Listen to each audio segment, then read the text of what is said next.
Today we're doing Krispy Crunchy Chicken, which I haven't done in a while since they took away the chicken breast, which really broke my heart because they were huge and they were like injected with the Cajun seasoning. It was some of the best fried chicken you could get. So today we're going to do the Cajun chicken sandwich, and I got a crunch box, which comes with mashed potatoes and gravy. I got the blueberry muffin, or biscuit rather, and I got 2 drumsticks. I'm gonna see how they are.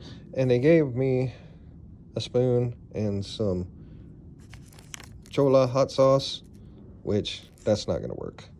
It's all about the Louisiana hot sauce or Texas Pete that goes on fried chicken, okay?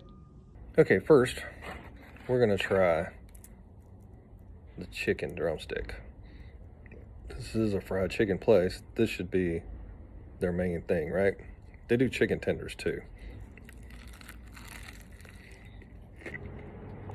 It's very good, but yeah, it's gonna need the hot sauce. Next, we're gonna do the blueberry biscuit.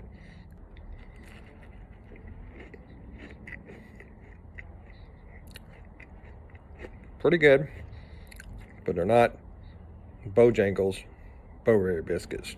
Sorry, those melt in your mouth. Those are so great. Oh yeah, it's still really good.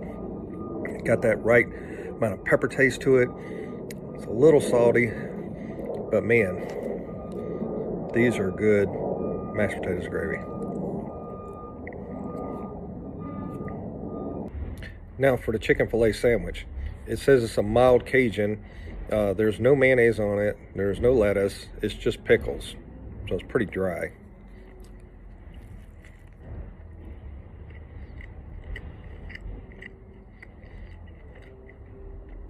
It has a bit of a sweetness to it. I don't know if it's the bun that's sweet or the Cajun seasoning, but it's okay. I'm definitely going to put mayonnaise on here, but it's still not the chicken breast. Krispy Crunchy Chicken, bring back the friggin' chicken breast, okay? The drumstick with the Louisiana hot sauce is the way to go. Much better. Yeah.